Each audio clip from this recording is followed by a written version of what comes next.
You look fantastic. Thank you, so do you. Thank you. That's what I was looking for. You find this sexy. Your tie matches my dress. I did that intentionally.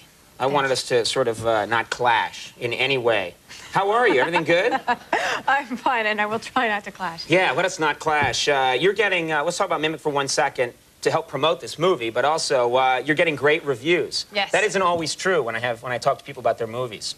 Sometimes that must be hard. Yeah, sometimes I have to go, I hear good things about it. I hear it sucks, you know.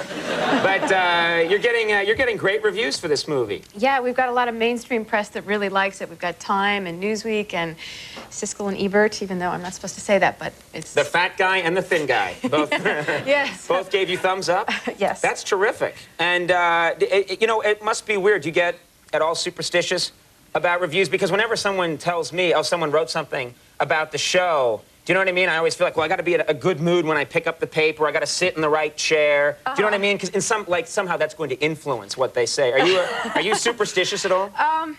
Well, the funny thing is about reviews, I've decided I only want to read good reviews because the bad ones I remember so much better than the good ones. So I just read the nice ones. I know which ones are going to be bad. I avoid them.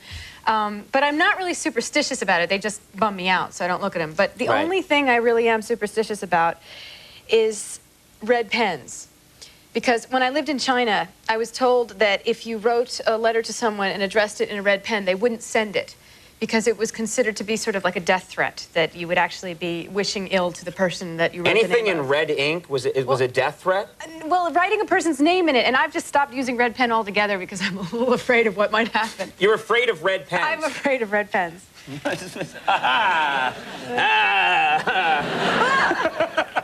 Now you will do my bidding. Yeah. That is a very strange thing to be. Could you do that again? You want to see that again? Yes. I don't think that I could. Oh, my God. I've just always wanted to be in a vampire movie all my life. All right. Have you had enough of that yet? Or in the production of Cats. Yeah. One or the other. Yeah. I don't really mind. You've become famous for someone who can do great accents also, as an actor, that you can really do great voices. Is that something where people expect now in some of your roles that maybe you'll be doing some kind of an accent or something? Like in Mimic, were you ever tempted to try a voice of any kind? Well, I actually had a really funny question the other day. Somebody was talking about the sound on the film, and they said to me, you know, Susan Tyler's voice is really interesting. You know, she speaks in this lower tone than your usual voice, and slowly and clearly. And I said, actually, she speaks the way that I do. It's just that nobody's ever really heard my voice in a movie before. People hear you just talking like this and go, that's great, do that again. Yeah. But I remember the first day of our read-through for Mimic, we sat there and we were reading all this technological dialogue. And I don't know why, but all of a sudden, I just started doing Linda Ash's voice, my character from Mighty Aphrodite, reading all the scientific dialogue, and it kind of was an interesting mix. Can we hear that just for a second? That'd be fun. Okay, wait, I have to see if I can remember, like, the dialogue. Okay. All right. Well, since they have proven to be virtually immune to chemical control, we had to find a new avenue of attack. So, with the aid of genetics labs across the country, we recombined termite and mantid DNA to create a new species, a biological ally, if you will, in wiping out the population. Thank you. Yeah. I like that scientist. Yeah. You should have tried it that way. That would have been fun. I heard this rumor about you. I don't know if it's gotten to you yet, but there was a rumor in the industry, which is what I like to call show business. Okay. Because I'm an industry insider. Is this frightening you at all, this thing right here? We're going to show that clip out of context, and people will think we're both insane. But there's this rumor that you were offered $3 million by Kentucky Fried Chicken to be the finger-licking good girl, or something like that. Is there any truth to that rumor? No, there isn't. It's kind of funny. Have you heard the rumor yourself? I had heard it, and then was very curious about it because none of the people that work with me had been contacted about it, but we read about it in the paper. And I was actually quite flattered that they wanted to pay me so much money for something. Right.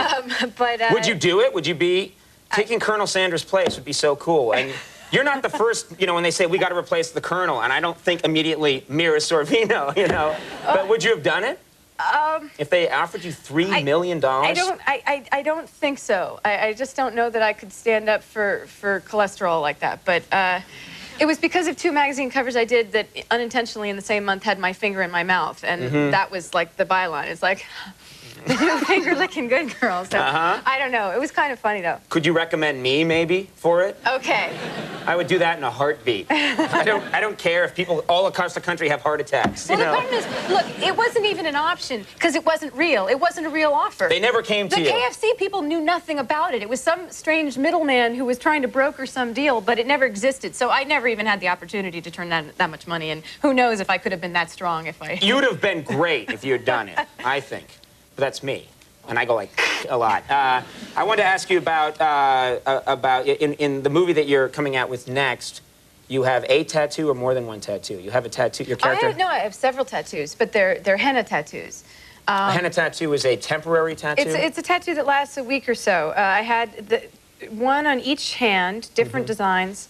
One was like an Indian one, and one was kind of Japanese. And then I had like a Celtic thing, but then with a Japanese crane on my arm, and I loved that one. Like, I would have one on my arm. Now, would you really get a tattoo, do you think? And I mean, these were the wash-off kind, but would you ever think about really getting a tattoo? You know, the weird thing is when you're an actor, once you get one, then you have to decide every time you do a film whether you're going to cover it up or not. And I've seen a few actors who have the same tattoo from one film to the next, and it's kind of weird because then it no longer looks like a different person. It's like, there's that tattoo on her shoulder. I've seen that before, and so I just think it's too noticeable, so I don't think I could The get worst one. thing, too, is when people get tattoos that then become dated. Do you know what I mean? Like, they get a tattoo and, like... Keep on trucking. Yeah, exactly. I've seen people with that, or, like, you know, Webster rules, you know? That is actually... But that's like the girlfriend tattoos. Yeah, you know, like, my heart belongs to Sarah. Yeah, right. And then they're not going out... Juanita, you know, it's Right, like and then you break up with Sarah or something, and you've got this, and you're like, honey, she meant nothing to me. Well, you know, Just tattered. Oh, Sarah, oh, no. Tony Danza has Right. Keep on Trucking. He has Keep on Trucking on his arm. And I think that's why it's so hard, you know, to really see the variations in his roles that he plays. It's very difficult. It's the tattoo. It's that very reason. Mimic opens tomorrow. This movie is everywhere, and congratulations, really, Thank on you. everything, your continued success. Will you come back and visit us again sometime? I will. I will won't definitely hiss come at back. you when you come back. Okay, you're almost as scary as the movie. Really? Well, I think that's really nice. And Okay, you're more scary. great, all right, thank you. Mira Sorvino, everybody. Give her a hand. We'll take a break. Mark Maron's coming up. Thanks a lot, Mira.